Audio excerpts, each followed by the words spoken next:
نگاه ضعیفی به خودتون نداشته باشید. خیلی وقتا انسان خودش رو تحقیر میکنه. وقتی نگاه پایین به خودت داشته باشی، من نمیتونم، من ضعیفم، من عاجزم، من داغمونم، من فلانم، من کسی حامی ندارم. خودت حامی خودت باش. این نگاه رو از خودت بلند بکن تا بلند بشید، وگرنه اگه پروفسور هم بشید تو زمین افتادید. درد نداری قابل تحمل، درد داشتن و دارایی قابل تحمل نیست. یه وقتی کسی نداره، فقیره، با یک نون و محیابه هم سیره با نون و ماستی، ولی خیلی ها درد دارایی اونها رو داره چه نابود میکنه. درد بیماری قابل تحمله. طرف سرطان داشته، رفته دکتر گفته 2 ماه دیگه میمیری، گفته کار خدا، شکر خدا، انا لله و انا الیه راجعون. درد سلامتی خیلی سخته.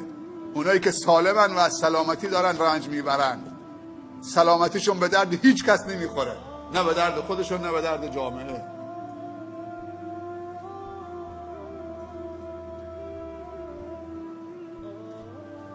نگاهتون به خودتون نگاه بلند باشه. من باید نقش آفرینی بکنم، دنیا رو متحول بکنم، نگو روستای چاهو و شهرو و محله سرور رو متحول بکنم. این چه نگاهیه؟ من باید دنیا رو متحول بکنم.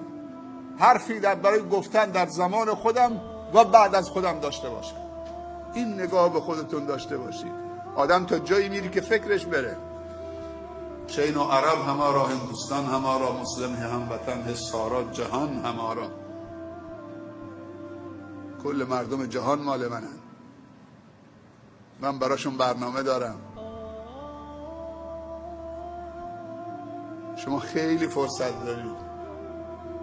من نمیتونم برای هر کدومتون قیمت بدارم. این دخترم 500 میلیون قیمت داره، این 500 میلیون، اون 1 میلیارد، اون 100 میلیون. اصلا شما قیمت ندارید. 1 ثانیه تون ما به 500 میلیون نمیفروشیم، به شرطی که شما خودتون رو پیدا بکنید. گفتم مهمترین و بنیادی‌ترین عنصر یک جامعه انسانه و این انسانه که میتونه انسانها رو تحریک بکنه. دکتر عبدالرحمن سمند 11 میلیون و نیم انسان رو تحریک کرد. جامعه هدف رو ایجاد کرد و این کار میسر نیست مگر با 2 چیز: 1 آموختن، 2 آموزش. کسی که میخواد جامعه هدف رو ایجاد بکنه و یک جامعه هدفمند، مسئولیت پذیر، توسعه یافته، پاک، متماسک، باید اول به خودش بپردازه. آموختن، بعد آموزش. جامعه با آموزش تحریک میشه. آموزش بزرگترین و مهمترین نوازش اجتماعی است. اگه جامعه تو دوست دارید، با آموزش اونو نوازش بده. این نوازش پایداره. این که تو جامعه رو آموزش بدید، این نهایت عاطفه یک انسانه که من باید این انسان رو توانمند بکنم، سر پا بکنم. پیامبر صلی الله علیه و سلم از جاهلان هادیان درست کرد.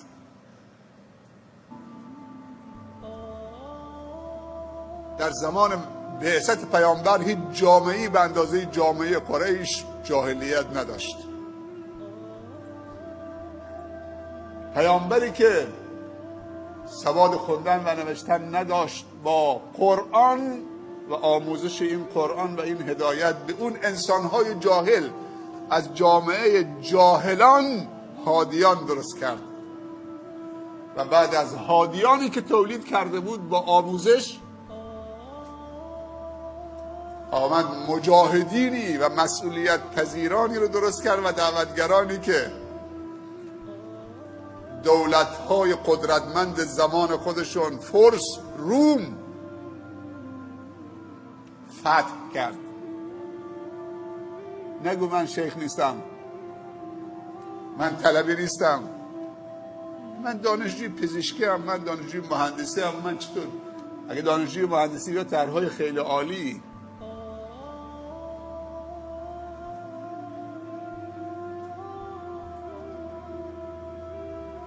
طرح ارائه بده، از روستای خود شروع بکن، ولی هدف تنها روستای خود، اونجا سکوی پرتابی باشه. با یک طرح معماری که تو طراحی میکنید، شاید چند ماه پیش دانشگاه هرمزگان آمد یک همایش بزرگداشت از پروفسور عبدالمجید عرفه‌ای برگزار کرد. نمیدونم خبرتون شد یا نشد، چند ماه پیش تو بندر عباس. این پروفسور عرفه‌ای تنها کسی است که خط باستان رو میتونه بخونه در دنیا، نفر دوم نداره.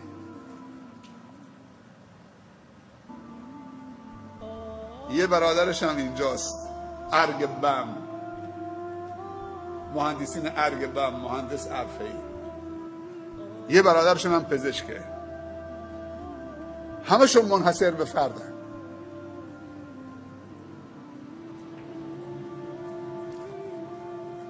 یک ایرانی، یک هرمزگانی، یک سنی، در دنیا خودش تنهاست، مرد اوله. پروفسور خوشنودی که به رحمت خدا رفت، استاد دانشگاه بود تو دانشگاه زاهدان. این کسی بود که امپریال کالج لندن، دانشگاه سلطنتی انگلیس در قلب لندنه، کلید کتابخانه دانشگاه بهش داده بودن که هر ساعتی از شب و روز میخواد خودش بره تو دانشگاه، تو کتابخانه تحقیق بکنه. به یک ایرانی یک ویلای تو قلب لندن براش داده بودن، هزینه سفرهای پژوهشی و تحقیقاتیش تو کل دنیا امپریال کالج لندن پرداخت میکرد. وقتی تو خیابانای بندر عباس راه میرفت، سرش اینطوری بود، هیچ موقع نمازش قضا نشد. این مرد پروفسور خوشنودی، برادرش هم هست که تو دانشگاه پیام نور بود، ولی اونی که به رحمت خدا رفت تو قبرستان کلاتو هم دفن شد. جالب اینجاست، با اون عظمت، امپریال کالج لندن، ویلا، کلید کتابخانه، هزینه های سفرهای تحقیقاتیش، ولی نمازاش قضا نشد.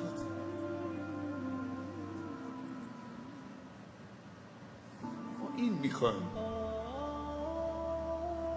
دانشجو بره تو دانشگاه، نمیدونم لباسای عجق وجق بپوشه، نمیدونم بریم فلان جای سیگاری بکشیم، بریم فلان جای چیزی بخوریم، نمیدونم شاد باشیم.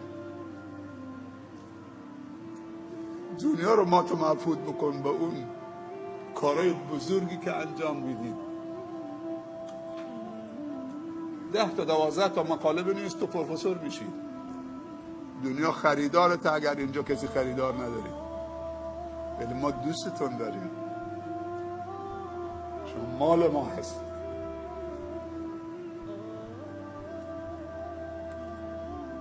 آموختن و آموزش تنها راه ایجاد یک جامعه هدف عالی است. انسان ها میتونن انسان ها رو تحریک بکنن. 2 چیز خیلی مهمه، 3 چیز. یکی این که فرافکنی نکنید، مسئولیت بپذیرید، میتوانم خدایا یاریم کن. اینو باید بگید، با قدرت باید بگید، با صدای بلند. اصلا جلو آینه بیست، بگو میتوانم خدایا یاریم کن. میتوانم یعنی چی؟ میتوانم خدایا یاریم کن. تو وقتی که همه چیز مهیاست، هیچ خطری تو رو تهدید نمیکنه، تو دیگه اگه موفق هم بشید این لاف بلوفه. خوبه که انسان تو بحران ها مدیریت داشته باشه، تو بحران ها انسان ساخته بشه. از آسایش تولید نمیشه، از آسانی تولید نمیشه. این یک فرموله. انسان موجودی ماجراجوست. تا انسان ماجراجویی نکنه، خلاقیت و اکتشافات هم نیست. هر ماجراجویی یک آسیبی هم داره. امروزی تو صفحه مانیتور جلوت نشسته، صفحه تلویزیون، اعماق اقیانوس ها رو و صدها گونه های دریایی و موجودات تو دریا و طبیعت زیر آب. و شما میدونید که چند نفر رفتن زیر آب کوسه زدنشون پاشون قطع کرده، اصلا بالا نیامدن. ما اگر زیر دریا رو روی صفحه موبایلمون میبینیم تو اعماق اقیانوس‌ها و همه موجودات و همه چه اوصافشون، خواصشون، مسائلشون، به خاطر یک عده‌ای ماجراجویی کردن، آسیب دیدن تا این خلاقیت ایجاد شده. خداوند در قرآن میگه شما هم این سوره 100 بار خوندید، 1000 بار خوندید. فإن مع العسر یسرا، إن مع العسر یسرا. خداوند گفته، دوبارم گفته که شاید فکر بکنید که از آسانی است، ولی گفته إن مع العسر یسرا. بعد از سختی و تحمل زحمت و قبول مسئولیت و سختی ها آسانی حاصل میشه، یسر حاصل میشه.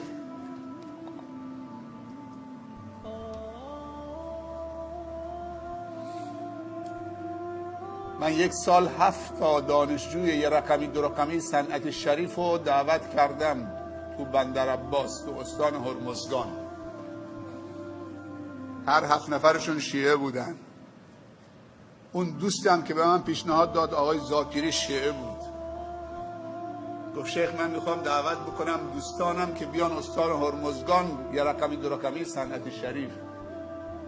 کسی از من حمایت نمیکنه، شما حمایت میکنید؟ خانم مهندس باغستانی گفته برو سورو پیش شیخ، اونجا یه انجمن داره. نه آموز پرورش نه هیچ اداره از من حمایت نکرد.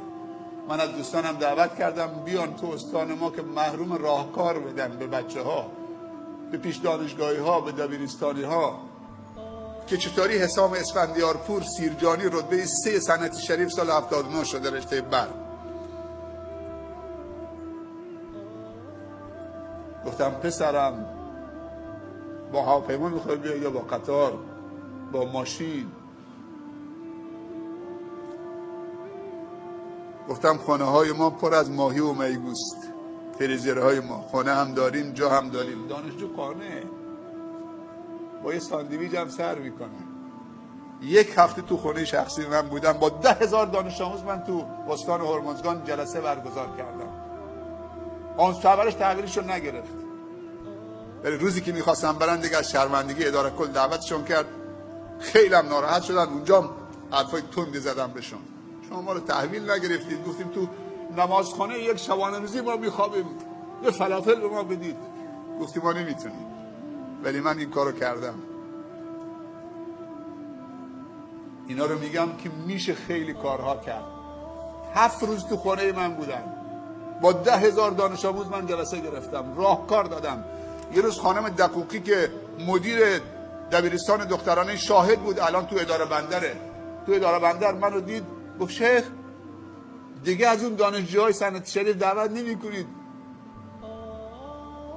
تا چند ماه این دخترای دبیرستانی تو شاهد اصلا حال و هواشون عوض شده بود برای درس خوندن. شما درس میخونید؟ تحقیق که ما کردیم نمره بچه هامون افت کرده. هر کدوم تو دانشگاه توی گوشه نشسته منزوی. ما یه طلبه داشتیم اینجا تو مدرسه بندرعباس، دانشگاه قبول شد، گفت شیخ من برم دانشگاه یا ادامه بدم اینجا؟ گفتم طلبه زیاد داریم، تو برو تو دانشگاه. رفت طرف برازجون و بوشهر اونجا. چند سال اونجا من نزدیک به 100 خورده دانشجو چه شناسایی کرد از بچه‌های خودمون. چه تحولی اونجا ایجاد کرد.